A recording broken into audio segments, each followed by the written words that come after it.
محمدا رسول الله.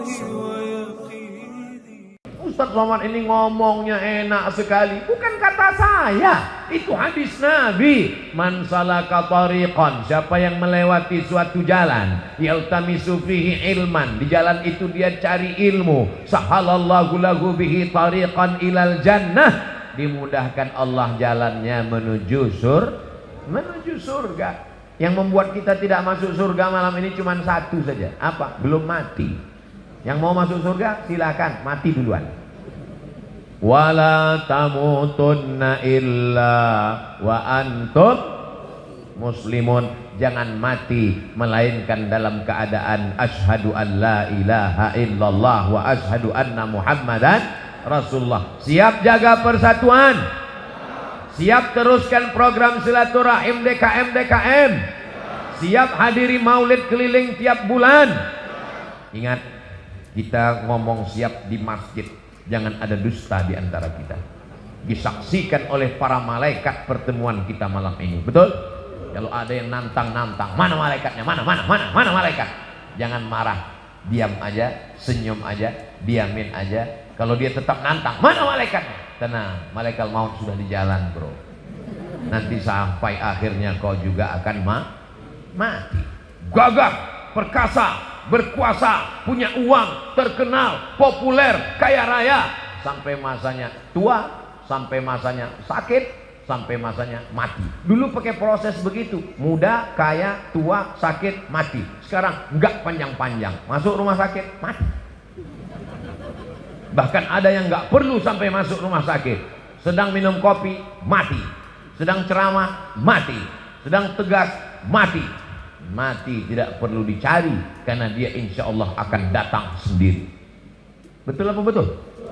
Aina ma takunu, dimanapun kamu berada, yudrikumul maut, kematian akan mendatangi kamu. Walau kuntum fi burujim musayyadah, walaupun kalian berada di dalam kotak yang dipaku. Begitulah perbuatan orang musyrik jahiliyah dulu. Dia buat kotak, kemudian dia paku, dia masuk ke dalam. Ditanya sama temannya, kenapa kau bersembunyi dalam kotak yang dipaku? Mudah-mudahan aja malaikat maut nggak bisa masuk.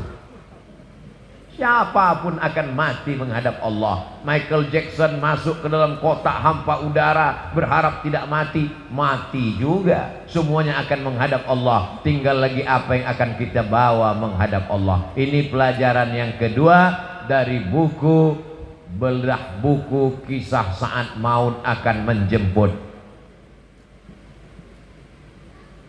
Bacaan-bacaan maulid tadi yang diulang-ulang oleh para habaib dan kiai alim ulama, didengar oleh telinga, maka itu akan terngiang-ngiang waktu kita nanti mau sakaratul maut. Jadi kalau ditanya orang, ngapain maulid lagi, ini kan bukan Rabiul Awal lagi, ini sudah Jumadil Akhir, Rajab, Sa'ban. Kenapa kalau pertemuan ada baca maulid? Berharap syafaat Rasulullah sallallahu alaihi wasallam. Mudah-mudahan saat mau sakratul maut itu, orang yang suka bersolawat dibantu waktu sakratul maut ringan. Allahumma hawwin alaina fi sakaratil. Ketika ruhnya keluar, lalu kemudian pertanyaan mungkar nakirnya dapat solawat dimudahkan. Ma rabbuka, man nabiyuka, ma imamuka, ma qiblatuka, man ikhwanuka. Kemudian nanti ketika dibangkitkan di padang mahsyar, idza sama'um fatarat wa idzal kawakibun tasarat wa idzal bi'aru fujirat wa idzal quburu bu'sirat. Ketika dibangkitkan di kubur dimudahkan. Ketika ditimbang amalnya, fa amma man saqulat mawazinuh, siapa yang berat timbangannya, fa huwa fi 'ishatir radiyah, maka dialah hidupnya diridhai Allah. Tapi jangan gara-gara ayat ini ibu nggak diet lagi. Kenapa? Kan yang berat timbangannya hidupnya diridhoi Allah, Pak Ustaz. Timbangan amal maksudnya, bukan timbangan badan. Orang yang bersolawat maka dimudahkan nanti ketika hisab. Wal afwa indal hisab. Orang yang banyak bersolawat dimudahkan ketika meniti titian ihdinas siratal mustaqim. Orang yang banyak bersolawat maka dia paling dekat nanti di surga Jannatul Firdaus. Aqrabu majlisan, dekat majlisnya. Jadi kalau ditanya kenapa maulid? Majlis maulid itu sesungguhnya adalah majlis sodakoh. Mentang-mentang tadi keluar uang masuk kotak, betul sodakoh, tapi utamanya adalah majlis solawat. Salatullah salamullah ala taha rasulillah. Salatullah salamullah ala yasin habibillah.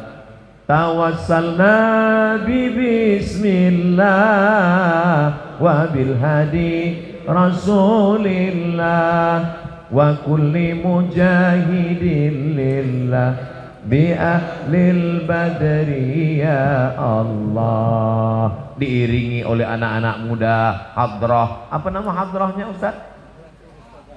Akhlakul Mustafa, akhlaknya Rasulullah. Sudah acara maulid keliling, ngajinya dengan habaib dan ulama, tapi acara nikahnya masih pakai keyboard tunggal, artisnya pakai rok pendek. Pulangnya tak perlu lagi diceritakan, sakit hati ibu nanti. Maka undanglah saat walimah anak nikah pakai hadrah, saat akikah pakai hadrah, saat sunatan pakai hadrah. Setuju? Saya berapa kali nggak datang acara walimah. Ustadz Somad ini katanya kalau diundang wajib datang. Seringkali dia ceramah idza da'aka fa'ajibhu, kalau diundang datang. Ustadz sudah kami undang, undangannya diantar ke rumah, yang lain pakai WA. Ustadz dikirim undangannya langsung datang ke rumah. Kenapa Ustadz nggak datang? Aku datang. Kok nggak ketemu kemarin? Aku nggak masuk ke dalam. Kenapa nggak masuk? Waktu aku mau masuk kalian sambut dengan lagu Jatuh Bangun Aku Mengejarmu. Ngapain saya masuk? Daripada jatuh bangun mendingan pulang. Kita mau masuk, dia sambut dengan lagu Cinta Satu Malam. Itu kan kumpul kebo. Mohon maaf, ada anak-anak. Dia sambut dengan lagu Selimut Tetangga. Ngapain dibahas? Ini perbuatan maksiat. Selingkuh itu indah. Nauzubillah. Lagu-lagu itu menginspirasi, mengajak orang berselawat kepada Nabi. Iramanya indah-indah, dilakukan oleh anak muda. Saya senang sekali malam ini yang menyanyikan hadrah itu anak-anak muda, laki-laki. Laki-laki semua tadi kan? Kadang ini ada maulid Nabi yang nyanyi perempuan. Lagunya biasa aja, lipstiknya 2 inci. Perempuan itu suaranya bagus baca Quran, suaranya bagus sholawatan. Tapi kalau dilihat laki-laki yang tidak mahram, suami orang melihat istri orang, banyak perempuan pakai jilbab bagus, pakai baju bagus, wajahnya glowing di depan suami orang, di depan istrinya sendiri seperti mak lampir, nyiblorong, sundel bolong, suster ngesot. Loh, hafal semua nih Pak Ustaz. Jamaah yang dimuliakan Allah. Tapi malam ini Masya Allah tabarakallah, majelis salawat kita insya Allah diridhai Allah, disenangi Rasulullah. Kenapa? Karena tidak campur antara laki-laki dan perempuan. Tuh kok ada perempuan, mereka terjebak di tengah laki-laki. Masya Allah tabarakallah. Ini yang baik-baik ini kita bawa insya Allah. Apa pelajaran dari Bekasi? Silaturahimnya terjaga. Apa pelajaran dari Bekasi? Cerita judulnya tepat mengingat mati, supaya masyarakat ini diingatkan pada mati. Wa kafa bil mauti wa'iza. Ada nasihat yang tidak bersuara, ada nasihat yang bukan khutbah, bukan ceramah, bukan tausiah, bukan tazkirah. Dia diam 1000 bahasa. Nasihat itu bernama mati. Siapa yang menasihati Ustaz Abdul Somad? Nggak ada. Nggak ada orang menasihati saya sampai sekarang. Saya datang ke Kiai, Kiai tolong nasihati saya. Saya kalau tausiah, saya cari para alim ulama yang tua-tua, yang sepuh-sepuh, minta nasihat, minta doa. Mereka nggak kasih nasihat. Mereka katakan, ya Ustaz sudah tahulah, sama-sama saja kita berdoa kepada Allah. Nasihat yang paling dalam yang masuk ke dalam otak dan hati saya adalah ketika melihat orang mati terbujur kaku, yang selama ini dihormati, dibanggakan, dimuliakan, disanjung tinggi. Kalau datang disambut dengan baleho dan karpet warna merah, tapi lalu kemudian ketika mati menghadap Allah terbujur di ruang tamu, dan tidak sampai 24 jam dibawa keluar. Rumahnya rumah dia, yang membangunnya dia, yang beli tanahnya dia, yang cari arsiteknya dia, yang mengumpulkan uangnya dia. Tapi kalau sudah meninggal dunia, sejengkal pun di rumah itu tidak ada yang bersedia menampung dia. Tempatnya tetap di TPU, tempat taman pemakaman umum. Ada rumah yang dibangun, ada rumah yang dikendalikan, ada rumah yang diatur. Sekian tahun nabung untuk buat rumah. Rumahmu berapa harganya? 3M. Wow, hebat sekali 3M, 3 kali minjam. Ada rumah yang tidak pernah kita lihat, rumah yang tidak pernah kita jenguk, rumah yang tidak pernah kita pedulikan, tapi kita akan tinggal di sana. Lebih lama di rumah kita atau di taman pemakaman umum? Saya tanya sekali lagi, lebih lama tinggal di rumah yang kita bangun atau lebih lama di kuburan? Lebih lama di kuburan. Di rumah kita paling kita tempati. Ada orang menempati rumahnya sampai 100 tahun? Nggak ada. Paling kita tempati rumah kita itu paling lama 50 tahun. Itu pun kalau umur kita 75 tahun. Umur 25 bangun rumah atau mewarisi rumah bapaknya. Kita cerita bukan rumah bapak kita, bukan rumah kakek kita, rumah kita tempati cuma 50 tahun. Setelah itu kita masuk liang lahat. Yang meninggal tahun 1945 saat ditembak oleh Belanda, sampai sekarang berarti dia sudah dikubur berapa tahun? Maka sampai masanya nanti hari kiamat, ada yang di liang lahat sampai 100 tahun, ada yang sampai 1000 tahun lamanya. Apa yang sudah kau persiapkan? Amal jariah. Yatsba'ul mayyita salatun, yang mengiringi mayat sampai ke liang lahat ada 3. Ahluhu, istrinya ikut mengiring, anaknya datang, jamaah semua datang, tapi cuman sampai ke pintu liang lahat. Setelah itu mereka masukkan ke dalam. Setelah itu mereka kemudian naik ke atas. Mereka ambil pacul, cangkol dan skop. Mereka katakan, mari kita timbun, kita injak biar padat. Setelah itu ditancapkan kayu nisan. Setelah itu mereka pun berdoa. Setelah itu mereka pun pulang ke rumah. Anaknya nangis pada hari yang pertama. Hari kedua dia mulai tersenyum. Kirim rek spasi lucu, kirim ke 9090. Tapi kalau anakmu soleh, dia akan bangun di tengah malam. Rabbi firli wali walidayya warhamhuma kama rabbayani shaghira. Gimana anak ibu? Ingat dengan suami ibu? Ingat dengan ayahnya? Alhamdulillah Pak Ustaz. Malam-malam saya bangun jam 2, saya dengar di samping kamar ada baca Yasin.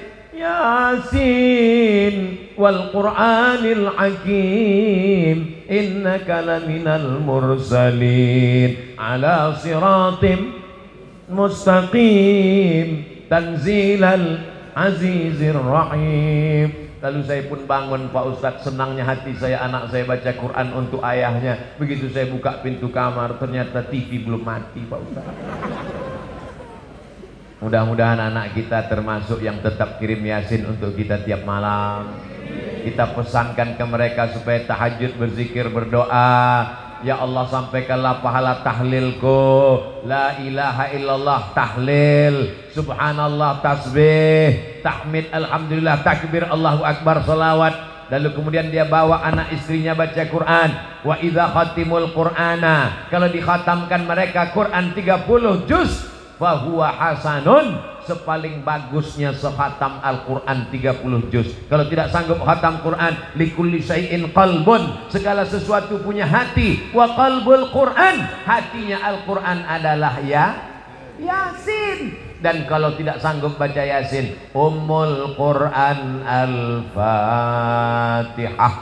level paling tinggi sekhatam. Tak sanggup sekhatam, Yasin. Tak sanggup Yasin, Ummul Quran. Itulah tadi yang Pak Bupati mengajak kita. Mari kita bacakan suratul Fatihah. Fatihah pun tidak mau. Innalillahi wa inna ilaihi raji'un. Apa yang kau balaskan untuk ayahmu? Berapa kali dia tidak jadi ganti baju hari raya demi uang sekolahmu? Sekolahmu memang online, tapi bayarannya offline. Berapa kali ibumu tidak jadi hari raya buat kue demi untuk sekolahmu, demi untuk air susumu, demi untuk makan minummu. Meregang nyawa dia melahirkan.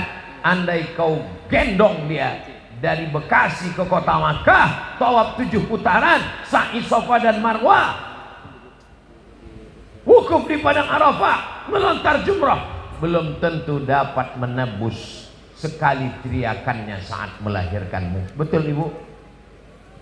Ternyata ibu tidak ada yang teriak waktu melahirkan. Kenapa? Dia pingsan di operasi.